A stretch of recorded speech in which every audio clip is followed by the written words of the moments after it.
नमस्कार, मी साटम. सर्वप्रथम सर्वांना दिवाळीच्या हार्दिक हार्दिक शुभेच्छा. तसेच येणाऱ्या नववर्षाच्या सुद्धा हार्दिक हार्दिक शुभेच्छा. येणारं नववर्ष तुम्हाला सुख समृद्धीचं आनंदाचं जावं हीच करियोडच्या राजाचरणी प्रार्थना. तर बघा, दसऱ्याचा व्हिडिओ आज टाकतोय कारण थोडासा वेळ मिळत नव्हता. एक सिरीज तुम्हाला माहिती आहे सुरू आहे आपली गोष्ट मुंबईच्या गणेशोत्सवाची. त्याच्या एडिटिंगमध्येच इतका वेळ निघून जातो की मोठे लॉंग फॉर्मॅटमधले व्हिडिओज एडिट करायला वेळ मिळत नाही.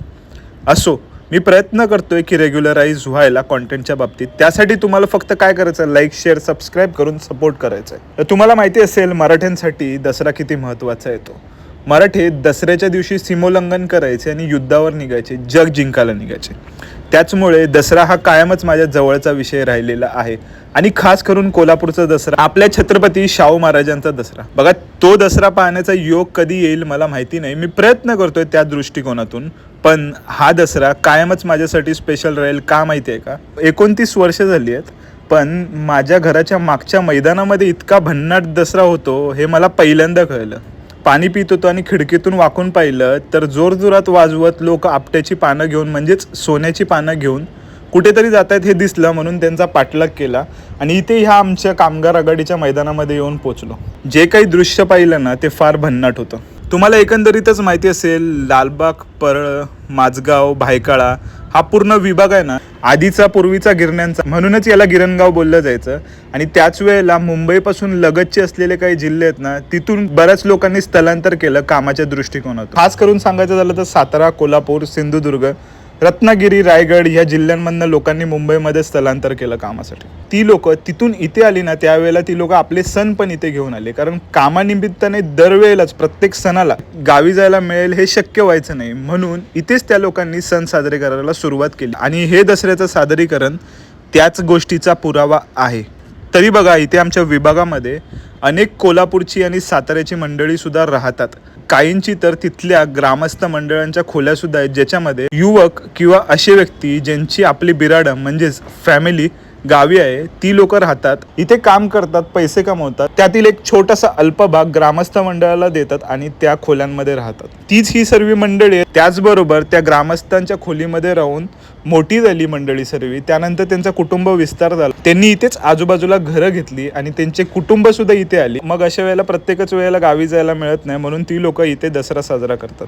तर एकंदरीत तिथलं दृश्य पाहून मी त्या मैदानाला नाव ठेवलंय मुंबईतील दसरा मैदान. तर बघा, सर्वजण काय करतात की एक एक सोन्याची जुडी घेऊन येतात वाजत गाजत हलगीच्या तालावर आणि एकत्र तिथे ढीग लावतात ह्या सोन्याच्या जुड्यांचा, म्हणजेच आपट्याच्या पानांचा. हलगी पहिली तापवली जाते, त्यानंतर हलगीच्या तालावर लेझिम खेळलं जातं. त्यानंतर जो ढीग रचलेला असतो आपट्याच्या पानांच्या आजूबाजूला मंडळी गोळा होतात, त्याची पूजा केली जाते. वार्षिक ज्या काही गोष्टी असतात त्या सांगितल्या जातात. त्यानंतर गाराणं घातलं जातं, आरती केली जाते आणि त्यानंतर सोनं लुटण्याचा कार्यक्रम असतो. वेगवेगळ्या गावांच्या वेगवेगळ्या परंपरा आहेत, त्याप्रमाणे ह्या गोष्टी केल्या जातात. कोणत्या कोणत्या गावांमध्ये अशी पद्धत आहे की त्या आपट्याच्या पानांच्या ढिगाऱ्याच्या आजूबाजूला फेर घातला जातो. टोटल 5 फेऱ्या घातल्या जातात आणि 5वी फेरी संपताच सोनं लुटण्याचा कार्यक्रम पार पडतो. तरी एकंदरीत शूट करून झालं होतं आणि त्यानंतर बाजूलाच रचलेला आपट्याच्या पानांचा ढीग पाहिला आणि ते लोक लग्नासारखी सर्व पद्धत करताना मला दिसली. म्हणून मी त्या काकांना विचारलं की काका नक्की तुम्ही काय करताय. त्यावेळेला त्यांनी मला सांगितलं की प्रथा काय, मी ही पहिल्यांदाच बघतोय. 5 अक्षरा म्हटलं जाणार, तिथे सोन्याचं लग्न लावलं जातं देवाबरोबर आणि मग वाटलं जातं. म्हणजे तुळशीच्या लग्नासारखंच प्रथा आहे. राईट.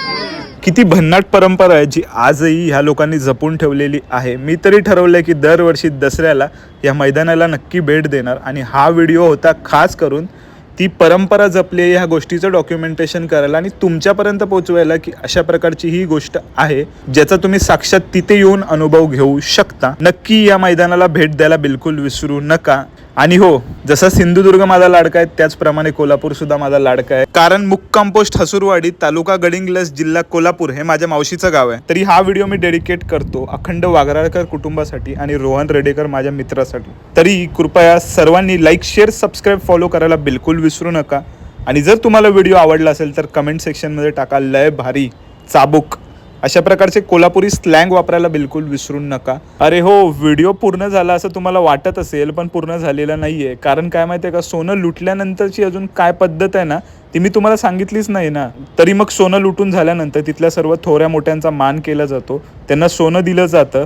प्रत्येकजण एकमेकांना सोनं देतं, मायेचं आलिंगन देतं आणि त्यानंतर जेवढे पण विभागामध्ये मंदिरं आहेत त्या प्रत्येक मंदिरामध्ये जाऊन सोनं ठेवलं जातं, तिथला मान काढला जातो आणि त्यानंतर मग प्रत्येक जण आपापल्या घरी जातं सोनं द्यायला. अशा प्रकारची ही परंपरा आहे जी फक्त कोल्हापुराचीच नाही तर अखंड महाराष्ट्राची आणि भारताची आहे. ह्या रांगड्या आपण त्याच वेळेला नाजूक परंपरेला आपल्याला जपायचं. दसऱ्याचा व्हिडिओ आता पॉसिबल झालाय तो याच माणसामुळे पॉसिबल झालाय, संतोषमुळे.